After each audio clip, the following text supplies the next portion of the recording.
Hi guys! Welcome back sa aking YouTube channel. Ngayong araw ay 30th of December at bukas ay birthday na ni Alisa. Mag-8 years na siya bukas. Plano namin ngayon ay magbibake kami ng cake para bukas ay nakaset na yung cake. Gusto ko na kami yung mag-bake. Wala naman kaming ibang ganap kasi 31, 'di ba? So busy kami bukas para sa pagluluto ng pagkain para sa New Year.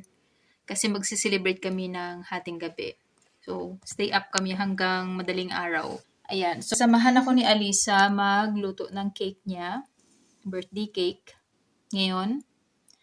At meron na akong nakasulat dito ng recipe, ingredients. Kompleto na kami sa ingredients. Naghihintay na sa amin sa kusina. No, bukas, magluluto kami ng pagkain. Tapos, yun lang din naman. Update ko na lang kayo para bukas na ganap. Pero sa ngayon, magluluto muna kami ng cake. Sama kayo sa amin sa kitchen. Dito na kami sa kusina para mag-bake ng cake. Ito na pala yung cake na na-bake namin. Yan, dalawa. Yan, maglalagay kami ng cream. Ito na yung cake na ginawa namin. Puro pang pa yung sprinkles, pang Christmas pa siya. Kasi wala akong makitang ibang klaseng sprinkles, kaya yan na lang.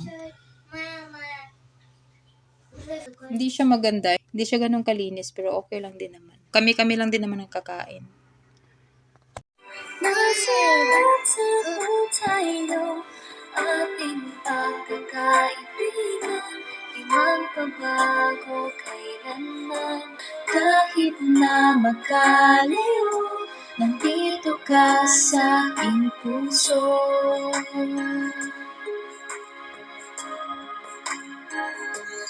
Ichigo, higay siya kaibigan.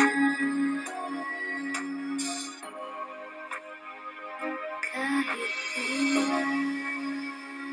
Why are you crying? School's na da? Hi guys! Nasa 9 o'clock na dito. Hindi pala ako nakapag-vlog kanina nung nag-bake kami ng cake. Pero natapos din naman namin ni Alisa kasi medyo pambilisan lang. Bago pa lang matapos yung taon, talagang nagpahabol pa yung kasamaan ba. Sana naman maging maayos lahat. Bukas another vlog. So siguro hanggang dito na lang yung vlog ko ngayong araw. Yung aso namin dito naghihintay kay asawa. Alas 9 na. Bye! Si Alisa gumagawa ng gifts. For whom? For Christina. For Christina. Покажи мне тут сначала. Wow. Nice.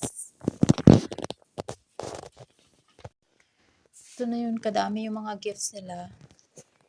Meron na namang nadagdag kahapon kasi yung kaibigan ni asawa pumunta dito. Nagbigay din ng regalo. Ayan. Bubuksan nila yan sa New Year.